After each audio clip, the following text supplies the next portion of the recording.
was exactly 32 minutes away from walking down the aisle when my father destroyed what should have been the happiest day of my life. I still remember standing in the bridal suite, staring at myself in the mirror, trying to calm my nerves as bridesmaids rushed around adjusting flowers and fixing makeup. Outside, guests were arriving, music was being tested, and my fiancé Marcus was probably doing exactly what he always did when he was nervous, pretending he wasn't nervous at all. Everything had been planned down to the smallest detail. The church was decorated, the reception hall was ready, and after 2 years of engagement, the day had finally arrived. Then my mother walked into the room looking like she had seen a ghost. The moment I saw her face, I knew something was wrong. "Mom?" I asked. She opened her mouth, closed it again, and tears immediately filled her eyes. My stomach dropped. "What's happened?" For several seconds she couldn't answer. Then she whispered, "Your father," and stopped again. That was all it took. My heart started racing. You see, my father had never truly accepted Marcus. He was always polite in public, always careful about the words he used, but underneath that politeness was something ugly. Marcus was black. My family was white. While most relatives embraced him immediately, my father spent years finding excuses to criticize him. Sometimes it was his job. Sometimes it was his neighborhood. Sometimes it was his family. The excuses changed, but the pattern never did. Whenever I confronted him, he denied everything. "I just want what's best for you," he would say. Yet somehow, what's best for me always seemed to exclude the man I loved. During our engagement, things improved slightly, or so I thought. My father attended family dinners, smiled in photographs, and even offered to walk me down the aisle. That's why what happened next felt like a punch to the chest. "Your father says he won't do it," my mother finally whispered. "Won't do what?" I asked, even though part of me already knew. Her voice broke. "He won't walk you down the aisle." The room became completely silent. Every bridesmaid stopped moving. Nobody spoke. Nobody breathed. I just stared at her. "What?" She wiped tears from her face. "He said he can't support this marriage." I felt as if the floor had disappeared beneath me. 30 minutes before the wedding?" My mother nodded. "I tried talking to him. I couldn't believe it. For months he had pretended everything was fine. For months he had assured me he would be there. And now, with guests filling the church, he had chosen this moment to abandon me. Anger quickly replaced shock. I lifted my dress and stormed out of the bridal suite. My bridesmaids followed behind me as I marched through the church hallway searching for my father. I found him standing alone in a side room. Adjusting his tie, he looked calm, too calm, as if he hadn't just shattered his daughter's heart. "Tell me she's lying," I said. He turned slowly. "I'm sorry you had to hear it that way." That wasn't a denial. My chest tightened. "You're serious?" He sighed heavily. "I can't do this." "Why?" He looked away. "Because I don't believe this marriage is right." There it was again, the same vague excuse, the same cowardly answer. "Not right because of what?" I demanded. "Silence. Say it." My father's jaw tightened. "You know exactly what I mean." And in that moment, after years of excuses and hidden comments and carefully disguised prejudice, he finally stopped pretending. I felt tears burning behind my eyes. "You're refusing to walk me down the aisle because Marcus is black?" He didn't answer. He didn't need to. The silence said everything. I wanted to scream. I wanted to cry. I wanted to throw every chair in that room through a window. Instead, I stood there staring at the man who had taught me to ride a bicycle, who had carried me on his shoulders when I was little, who had promised he would always protect me.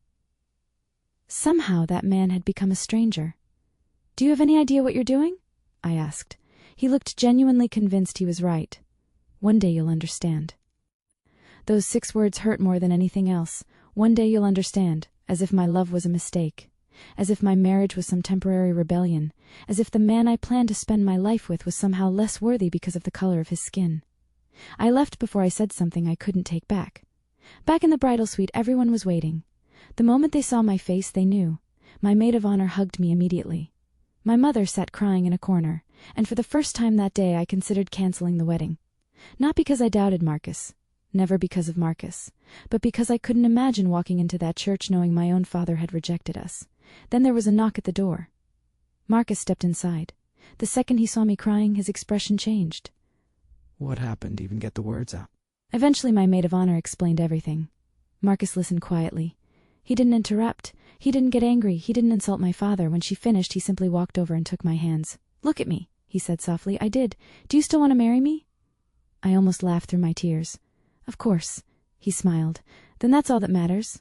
I shook my head. "You don't understand." "No," he said gently. "I understand perfectly." Then he wiped away a tear from my cheek. "Your father doesn't get to decide what today means." For a moment everything else disappeared. The guests, the drama, the embarrassment. It was just us.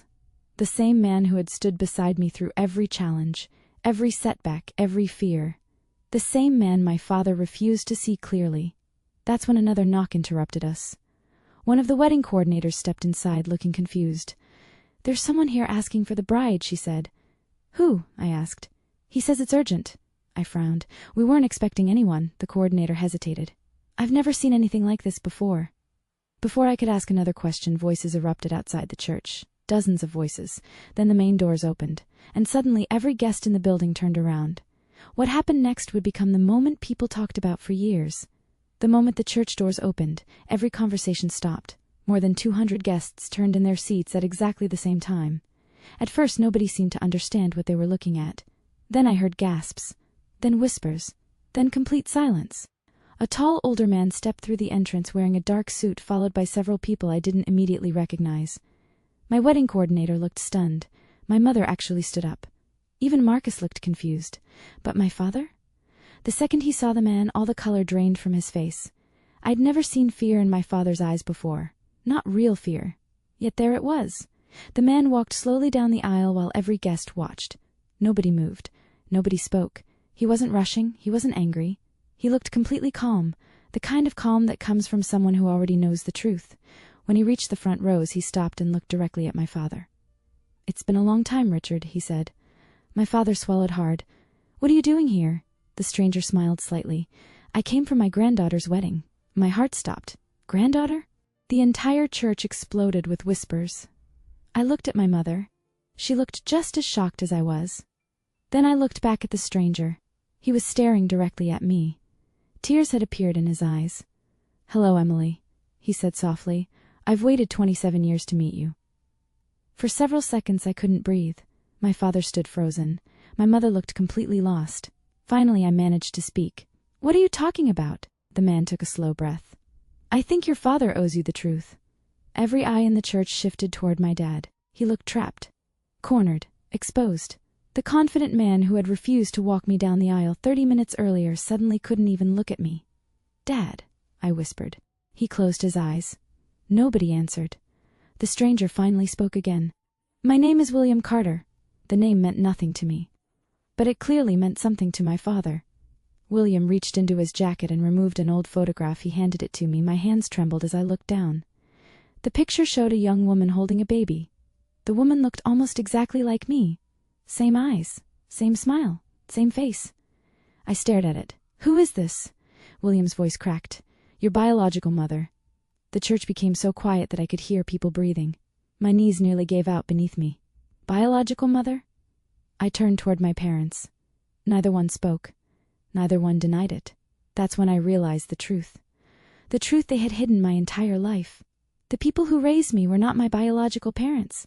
My mother began crying immediately. My father looked down at the floor. "Tell me he's lying," I demanded. Nobody answered. "Tell me he's lying." My voice echoed through the church. Finally my mother whispered, "We were going to tell you." I laughed bitterly. "When? Today? Next year?" "When?" More tears rolled down her face. William looked devastated. "Your mother died shortly after giving birth," he explained. "Your father wasn't able to care for you alone. Richard and Susan adopted you." I felt dizzy. 27 years. 27 years of lies. 27 years of secrets. Yet somehow that wasn't even the worst part. William looked directly at my father. "Tell her why you really oppose this marriage." My father's expression collapsed. The room held its breath. "Dad?" I whispered. He looked at me for the first time in several minutes. Because I was afraid. Afraid of what? Another painful silence followed. Then he finally said the words everyone already suspected. "I never wanted you marrying a black man." Gasps filled the church. There it was. No excuses, no denials, no pretending. Just the ugly truth laid bare in front of everyone. My father lowered his head. I convinced myself I was protecting you. Marcus stood beside me quietly. William shook his head in disgust, protecting her from what my father had no answer, because there wasn't one. The entire foundation of his argument was prejudice. Nothing else, just prejudice. Then William revealed something none of us expected. Do you know who your biological mother was? He asked me. I shook my head. He smiled sadly. A civil rights attorney. More whispers spread through the church. She spent her life fighting discrimination. He looked toward my father. Imagine how she'd feel seeing this. My father looked physically ill. For years he had hidden behind excuses. Now every excuse was gone, every secret exposed, every lie revealed. Suddenly I felt Marcus squeeze my hand. I looked at him. He smiled softly. You okay? It was such a ridiculous question that I almost laughed. My entire identity had just been turned upside down, yet somehow seeing him standing there reminded me what actually mattered. I wasn't losing anything important. The people who truly loved me were still beside me. Then something happened nobody expected. My father stood up. Slowly, unsteadily. He walked toward me. The church watched in complete silence.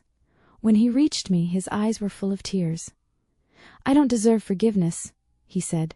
Probably not. His voice broke. But I need you to know something. I said nothing. The day we adopted you, I promised I would love you as my own daughter. Tears rolled down his face. And I do. The room remained silent. But somewhere along the way, he continued, I let my fears become more important than your happiness. My mother cried harder. Several guests wiped away tears. Even I felt my anger struggling against years of memories. He wasn't a monster. He wasn't pure evil. He was a flawed man who allowed prejudice to poison his judgment. When I saw Marcus today, he said, looking toward my fiancé, I wasn't thinking about who he was, I was thinking about my own biases. Marcus remained silent. And that's my failure, not his. For the first time all day, my father looked directly at Marcus. I'm sorry. Marcus nodded respectfully. Nothing dramatic, nothing theatrical, just dignity. The kind my father should have shown from the beginning. Then my father turned back to me. If you'll allow it. His voice cracked again. I'd still like to walk you down the aisle. The entire church held its breath. This was the moment. The decision everyone would remember. Part of me wanted to refuse. Part of me wanted him to feel exactly what I had felt 30 minutes earlier. The humiliation, the rejection, the heartbreak. But another part of me saw something different. A man being forced to confront his worst flaws publicly. A man admitting he was wrong.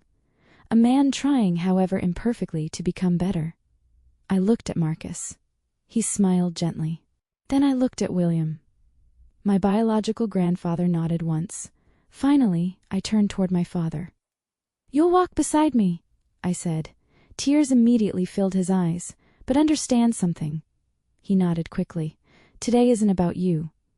I know. It isn't about your approval. I know. It's about love. My father broke down completely. I know. 10 minutes later, the music started again. Guests stood. The doors opened once more. This time there were no secrets, no lies, no fear. My father stood beside me on one side. William stood beside me on the other. Together they walked me toward the altar. As I reached Marcus, I looked back once. My father was crying. My mother was crying. Half the guests were crying. Even the pastor looked emotional. Then Marcus took my hands and smiled. In that moment, every bit of pain from earlier began to fade. Not because the wounds disappeared. Not because the betrayal stopped hurting, but because I finally understood something important. Love isn't proven when everything is easy. Love is proven when people choose it despite their flaws, despite their mistakes, despite their fears. Years later, people still ask about my wedding. They expect me to talk about the flowers, the dress, or the reception. Instead, I tell them about the day the truth walked through the church doors. The day my father lost his prejudice in front of 200 witnesses. The day I met my biological grandfather. The day my family changed forever. And the day I married the man my father once refused to accept, only to discover he was exactly the kind of man every father should hope his daughter finds.